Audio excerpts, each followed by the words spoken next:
Parliament आसी पहुंची आउर प्रथम रिएक्शन आम नवा बर्तमान देखु रेजिग्नेशन देवा परे बर्तमान देवाशीष सामंतराय आसी पहुंची आम पाखे देखु बर्तमान सहित आलोचना करवा देवाशीष सामंतराय बर्तमान आसिक पहुंची रेजिग्नेशन दे सारी प्रथम रिएक्शन निश्चित भाव में आम नवा देवाशीष बाबू आमको निश्चित भाव में से दिगरे सविशेष तथ्य देवे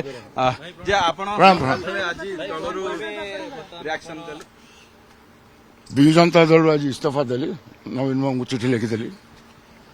मो कारण भी से जन परवर्ती समय मु राज्यसभा चेयरमैन वाइस प्रेसिडेंट माननीय वाइस प्रेसिडेंट को रेसिडेंस भेटिकी मोर राज्यसभा इस्तीफा पत्र दे तो परवर्ती कौन आपनकर पदक्षेप रहबो कौन भारतीय जनता पार्टी शिविर को जिबे की खाली कौन होची देखा जाओ टिके हाँ जी संध्या सुधा नुह किंतु निश्चिंत भाव से दिग को मोर विचार रही मते से प्रकार आश्वासना मिली से दलर एकदम जे मुख्य एवं से दृष्टि भावुची विजु जनता दल रे मोर भविष्य ना देख मु कही दौर बहुत दिन है मु भैरव पांडियन को विरुद्ध में बहुत किसी कहले सी होती हारिवार कारण सी होती नवीन बाबूर सरकार को आसुवा सरकार को अटकई देले से भक्त से विषय बहुत कथा कहीदे गोटाए कथा नवीन बाबू कही इलेक्शन कैंपेन बेले कि सी मोर उत्तराधिकारी नुहति किंतु एबे निकटरे जो निष्पत्ति नेले जो बिजू नवीन इंस्पिरेशनल ट्रस्ट से कले सेठी औरंगजेब रोड घरटा भी से ट्रस्ट को देदेले जोटा कि बिजू बाबूर सेंटिमेंट जहाँ को लेकिन बिजू जनता दल गठन होता सी बापा घर ताकू देदेले ट्रस्ट को ट्रस्टर मालिक होती वीके पांडियन आउ जड़े अपरिचित ओडिशार लोक संतृप्त मिश्र एवं जड़े सीनियर एडवोकेट एमाने कौन बिजू जनता दल लिगेसी को आगू ने ओडिया स्वाभिमान को जो प्रकार अपमान है जगन्नाथ देशर लोक जो अपमान है बिजू बाबू संपत्ति जड़े तमिल लोक हाथ को टेकीदवा जी ओडिशा को बर्बाद कर दुखदायक कथा तेणु से दल में मुझे रहीपर व्यवसाय पार्टी छाड़ले कि लेलिन बाहाती और प्रमिला मल्लिक बर्तमान कहते अभियोग आनुंट से दल रही बहुत किसी से माने जो स्तर नेता मुझे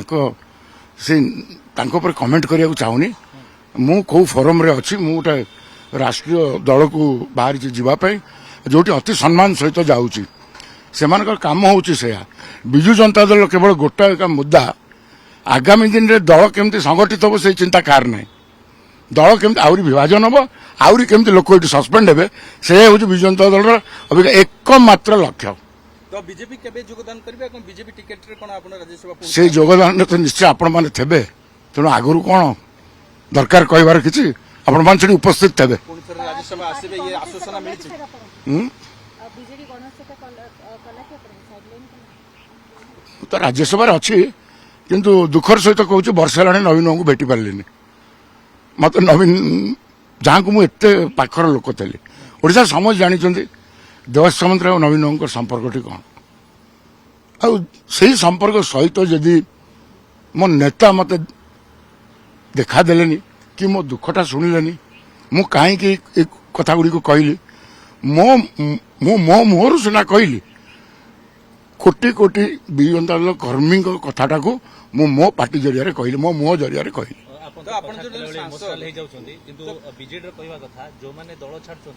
निज स्वार्थ को लक्ष्य करी दल छाड़ुछंती किंतु आपण दलर स्वार्थ मु कोन स्वार्थ छाड़ली मु तो बीजेडी रो सांसद थली स्वार्थ छाड़ली बीजेडी जोटा देइथला ताको तो फेरै देली अब जे ता दम अछि नियंतु तो नवीन पटनायक काहे भेटी पारन की अटकौथला आपण तो सांसद थे से गोटे लोक भैरव पांडियन सी नवीन बाबू दूरे रखिले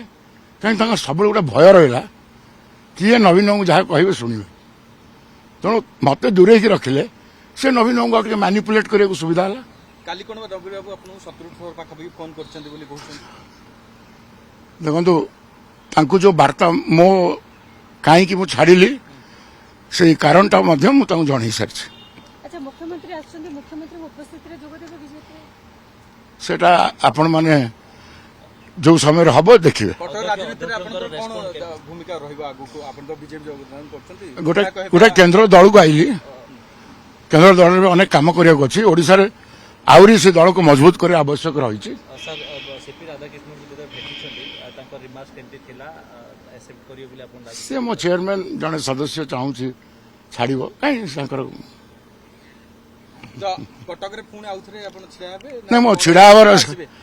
2029ରେ କୋଉଠି ଛିଡ଼ା ହବ ନ ହବା କହିବା। ଏବେ ନାହିଁ।